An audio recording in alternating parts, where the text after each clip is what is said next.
Change is in the air, my friends, and a new podcast calls for a new jingle, and it's in the works. I'm your host, Sylva Florence, and this is Magic, Medicine, and Mayhem.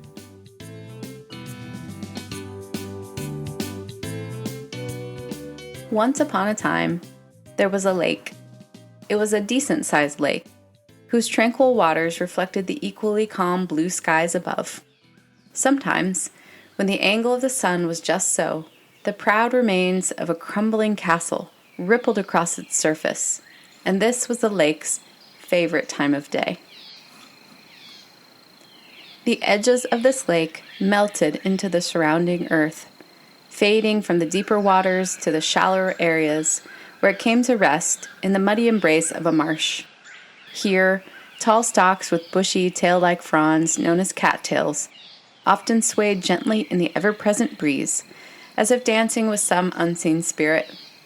Beyond them was a proud forest of mostly black and white poplar, populated by every kind of enthusiastic chirping, hooting, and cawing bird, dragonflies in bold shades of blue and green, uncountable flies of every size, and an equal number of bees and wasps that sustained a constant busy hum. Clinging to one of these poplars was a small creature about the size and color of a just-picked lime. From its 90-degree post on the side of a particularly knobby poplar, it was enjoying the pleasant feel of the dappled sunlight on its back, without any fear of toppling to the forest floor far below. All this thanks to the adhesive pads on the end of its nearly human-esque hands and feet. A dark line of color ran from the corner of its wide, bulbous eyes to underneath its slim back legs. The trees began to croak and complain as the wind picked up. The creature leapt, agile and light, from its perch, its soft underbelly the color of a ripe banana. If a frog could smile, this one would. It got lunch. A beetle disappeared into its mouth, just one of the many arthropods that make up its diet. Classified as invertebrates with jointed legs, arthropods make up 75% of all the animals on Earth. A soft rain started to fall, and a shiver passed through the forest. At first there was a hush, and a sighing wind that rippled through the trees, calming the constant chirping hum. As the rain began to fall in earnest, a joyful chattering chorus filled the air.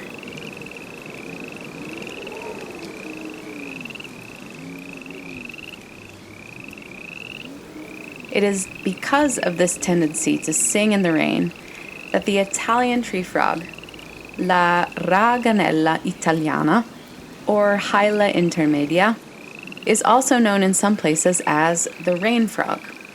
As of 2023, this delicate creature is one of 7,556 species of frog that can be found across the globe. It thrives in lakes, marshes, and temperate forests, like those found where I live in Tuscany. Although they're most active at night, I've also spotted them during the day on my walks, as they are rather resistant little critters. Italian tree frogs generally reproduce in spring, which is therefore when you're most likely to hear the mating call of the tree frog, the male tree frog, which sounds a bit like a nasally walk. These little frogs breed in still small pools or ponds or even puddles, and females deposit small nut-sized masses of eggs on plants or in the water itself.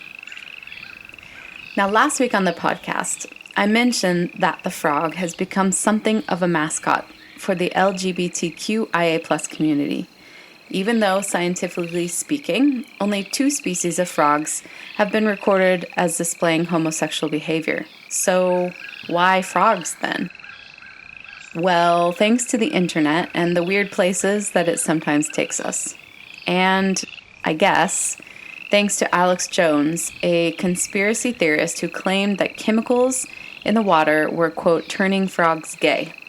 Specifically, he said that the government was poisoning the water with a chemical called atrazine, which made the frogs, quote, turn gay. And then he hypothesized that the same thing could happen to humans.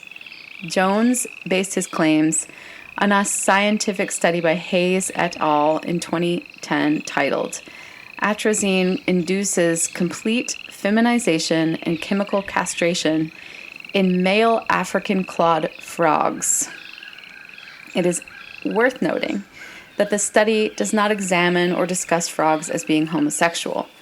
The video went viral, of course, and became one of the more notable connections between frogs and the LGBTQIA+ community.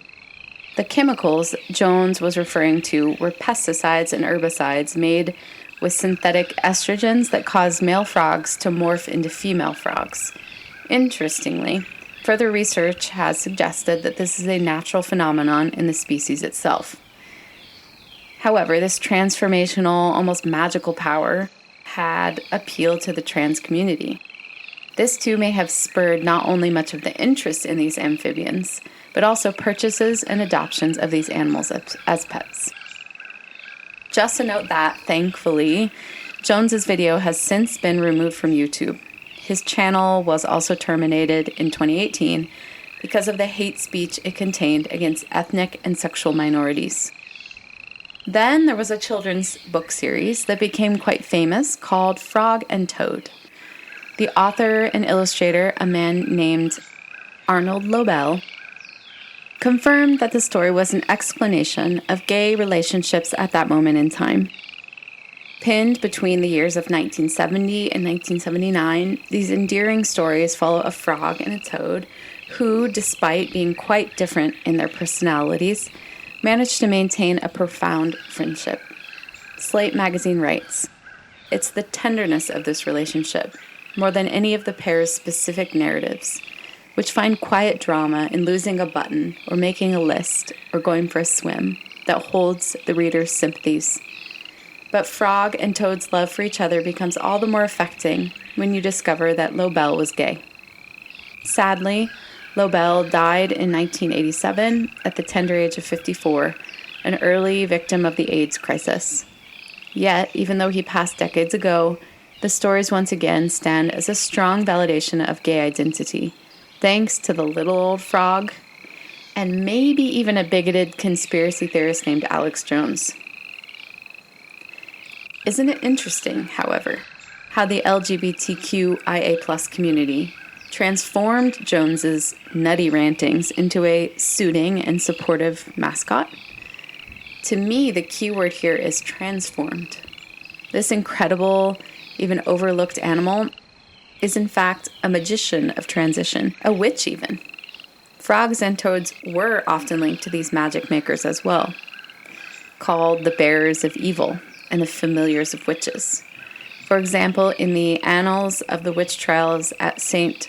Osyth in England, Ursula Kemp's young son testified a black toad named Pigeon, one of her familiars, had once brought illness upon a young boy.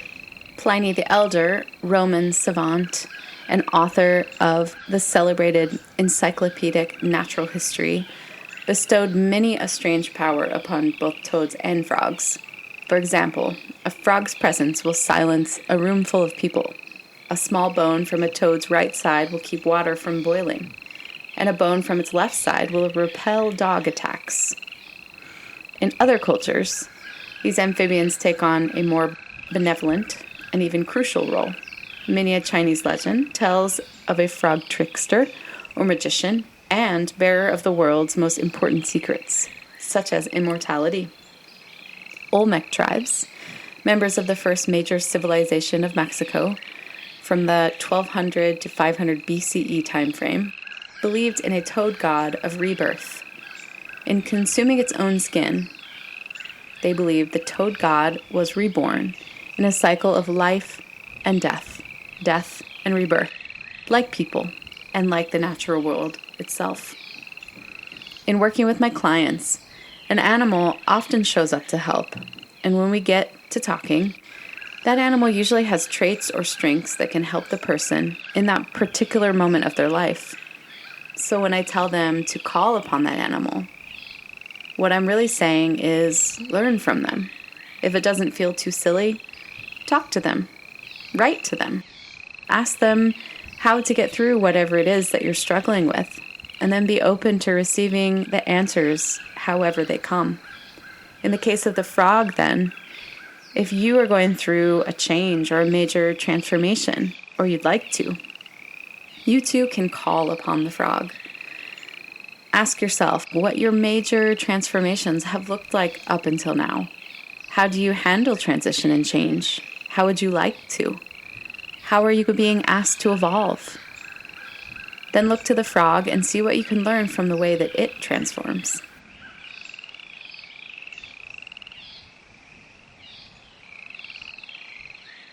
At this point in the podcast, I would like to introduce you all to Nature Breaks, which is going to be, let's say, a recurring piece of this podcast going forward. And the Nature Break, the sounds that you will hear will differ depending on the animal, the theme, the habitat, but the idea will remain the same in that it will be a pause in the middle of the podcast that will give you a chance to ideally connect all of your senses to whatever the sounds are that you hear. So to really try and immerse yourself in the idea of being out in nature, because I realize that not everyone is able to go outside in nature, but connecting through our senses and imagining or visualizing is a very powerful tool to help you get in touch with the natural world and your inner natural world. And the way that we do this is through giving ourselves the opportunity to stop, which we hardly ever do in these busy lives that we have, right? So I'm going to just provide you a few minutes of solitude in nature, a few ideas of things that you can do. You can close your eyes and visualize or imagine being there in that place, just as I suggested. You can write, you can just rest, you can journal about the themes that came up during the show. And if you're a paid member of the newsletter, Magic, Medicine, and Mayhem Monthly, that will come out in September, you will also receive every month reflections and journal prompts and handcrafted by yours truly guided meditation, which will be connected to the animal, tree, or plant guide and habitat of each month, along with other amazing tools and gifts. So, happy Nature Break, everyone. Relax, enjoy, and we'll be back soon with more magic, medicine, and mayhem.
Welcome back, everyone, to Magic, Medicine, and Mayhem.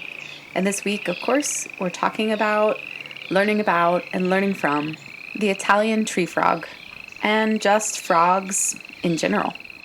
Let's remember again how many cultures viewed frogs and toads as potent symbols of transformation, and or the keepers of its secrets.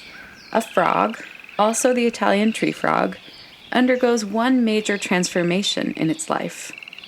3 to 4 days after Italian tree frog eggs are deposited in the still water of a pond or a puddle, a tadpole is born.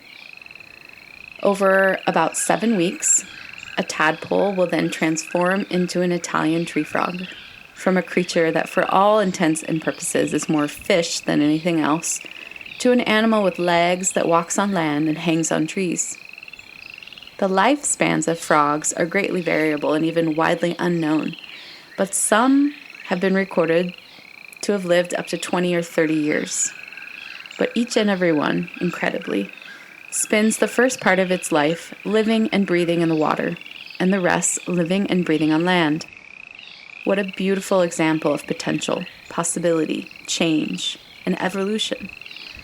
That from one being, we can become completely another, or even another after that, or another. Because frogs may change just once, albeit grandly, in their lifetime. But we humans transform many times as we are pushed to, as many times as we choose. For many of us in the LGBTQIA+ community, one of the most momentous and terrifying transformations is coming out of the closet. It might just be our tadpole to frog experience. Thankfully, I personally was born into a family and a community of supportive and open-minded humans in general, so I had a safe place to land. But I realized that many others didn't and don't. 9 out of 10 LGBT students report experiencing bullying in their schools, and LGBT teens are 4 to 7 times likelier to attempt suicide. LGBT youths who are rejected by their families are 8 times likelier to attempt suicide, and at much higher risk of ending up homeless or living on the streets.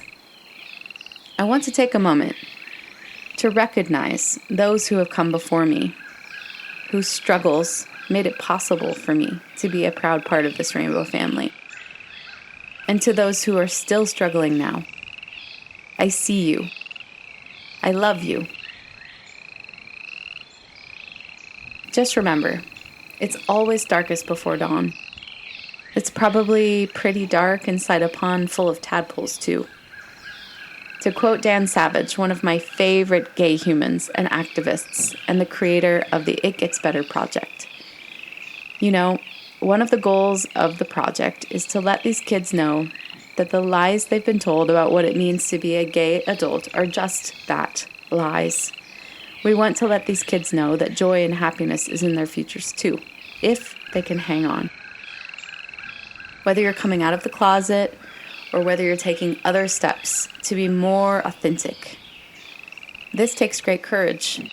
It can be painful sprouting those new bits of ourselves, learning to walk on this earth as a new and vulnerable being, but liberating too, as we learn to leap with our brand new legs, and suddenly a whole new world opens up before us like a pair of French doors. Or to quote Frog and Toad. Toad blinked in the bright sun. "Help," said Toad. "I cannot see anything." "Don't be silly," said Frog. "What you see is the clear, warm light of April. So take heart, little frog. The best and brightest is yet to come."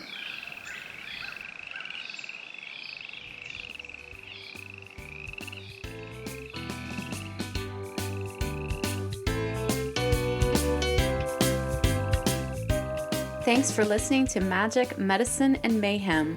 If you like this podcast, please subscribe, rate, and review on Apple Podcasts. This helps others like you who want to get in touch with nature and their inner nature find this podcast. If you want to hear more from me, you can follow me on Instagram at Silva_Florence and at Magic, Medicine, and Mayhem.